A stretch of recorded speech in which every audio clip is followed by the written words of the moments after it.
সারা দেশে নির্বাচন শেষে চলছে ভোট গণনার কাজ। ইতোমধ্যে বেশ কয়েকটি আসনের ফলাফল ঘোষণা করা হয়েছে। এর মধ্যে কিছু আসনে জয় পেয়েছে জামায়াতে ইসলামী, কিছু আসনে জয় পেয়েছে বিএনপি। তবে এর মধ্যে বেশ কিছু আসন আছে যেগুলোর দিকে মানুষের বাড়তি চোখ রয়েছে, যেমন মির্জা আব্বাসের আসন। সেখানে তার প্রতিদ্বন্দ্বিতা করছে নাসির উদ্দিন পাটোয়ারি। এছাড়াও তারেক রহমানের ঢাকা ১৭ আসন নিয়েও মানুষের কৌতূহলের শেষ নেই। এসব আসনের সর্বশেষ পরিস্থিতি কী? এছাড়াও কোন কোন আসনে জয় পেল জামায়াতে ইসলামী? চলুন বিস্তারিত জেনে নেওয়া যাক।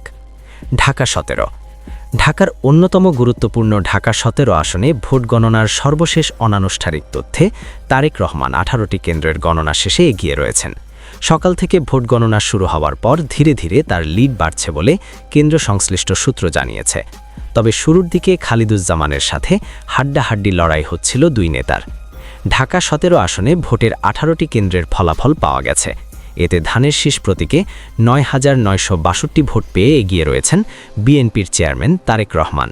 তার নিকটতম প্রতিদ্বন্দ্বী দাঁড়িপাল্লা প্রতীকের বাংলাদেশ জামায়াতে ইসলামীর প্রার্থী ডাক্তার এস.এম. খালিদুজ্জামান পেয়েছেন ৯,২২৮ ভোট। ঢাকা ৮। এই আসনে মির্জা আব্বাসের সাথে সমানে সমান লড়াই করছেন এনসিপির নাসির উদ্দিন পাটোয়ারি। এখানে মির্জা আব্বাসা নিজের আসনেও হেরেছে পাটোয়ারির কাছে। অনেকগুলো আসন মিলিয়ে সামান্য ব্যবধানে এগিয়ে আছে আব্বাস। তবে শেষ পর্যন্ত কে জিতবে তা জানতে হলে অপেক্ষা করতে হবে আরও কিছু সময়। তবে নির্বাচনে কারচুপির অভিযোগ এনেছেন পাটোয়ারি।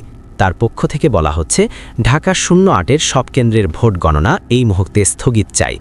মির্জা আব্বাস এবং তার স্ত্রী নিজে কেন্দ্রে উপস্থিতি থেকে রেজাল্ট ইঞ্জিনিয়ারিং করছে। এসব রেজাল্ট মানি না। পাটোয়ারি এই আসনে নিরঙ্কুশ বিজয় লাভ করবে। ঢাকা ০৮-এর সব কেন্দ্রের ভোট পুনরায় গণনা করতে হবে। কুষ্টিয়া ৩। কুষ্টিয়া ৩ আসনে জামায়াতে ইসলামী মনোনীত প্রার্থী মুফতি আমির হামজা অন্তত ২৫,০০০ ভোটে জয়লাভ করেছেন বলে আমরা জানতে পেরেছি। তবে ভোটের সঠিক পরিমাণ জানা যায়নি। বৃহস্পতিবার সন্ধ্যা ৭:৩০টার দিকে ৪৫টি কেন্দ্রের ফলাফল ঘোষণা করা হয়। ঘোষিত ৪৫ কেন্দ্রে মুফতি আমির হামজা দাঁড়িপাল্লা প্রতীকে পেয়েছেন ৬৩,৪৮৮ ভোট। তার নিকটতম প্রতিদ্বন্দ্বী ধানের শীষ প্রতীকের প্রার্থী প্রকৌশলী জাকির হোসেন সরকার পেয়েছে ৪১,৯৯৮ ভোট। আসনটিতে মোট ১৪২টি কেন্দ্র রয়েছে।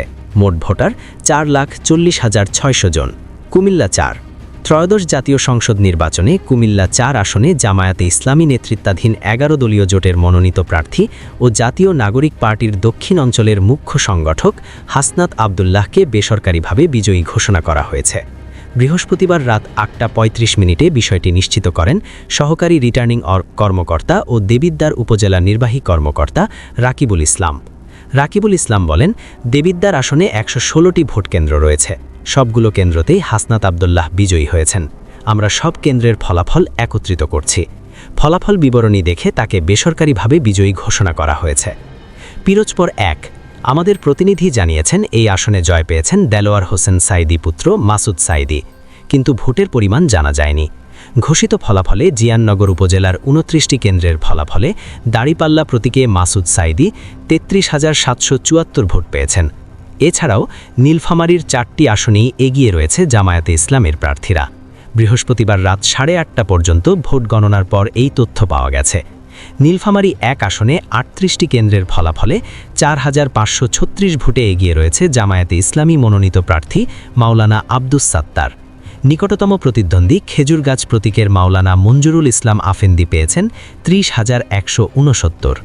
নীলফামারী ২ আসনে ১০১ কেন্দ্রের ফলাফলে ৮,০৪৫ ভোটে এগিয়ে রয়েছে জামায়াত মনোনীত প্রার্থী অ্যাডভোকেট আল ফারুক আব্দুল লতিফ। নিকটতম প্রতিদ্বন্দ্বী ধানের শীষ প্রতীকের সৈয়দ আলী পেয়েছেন ৩২,৮৬৬। নীলফামারী ৩ আসনের ৭৫ কেন্দ্রের ফলাফলে ১২,৩১৭ ভোটে এগিয়ে রয়েছে জামায়াত মনোনীত প্রার্থী ওবায়দুল্লাহ সালাফি। নিকটতম প্রতিদ্বন্দ্বী ধানের শীষ প্রতীকের সৈয়দ আলী পেয়েছেন ৬৪,৯২৯। শেরপুর ১ আসনের ১৪৫টি ভোট কেন্দ্রের মধ্যে ৩২টি কেন্দ্রের ভোটে এগিয়ে আছেন জামায়াতের প্রার্থী রাশেদুল ইসলাম।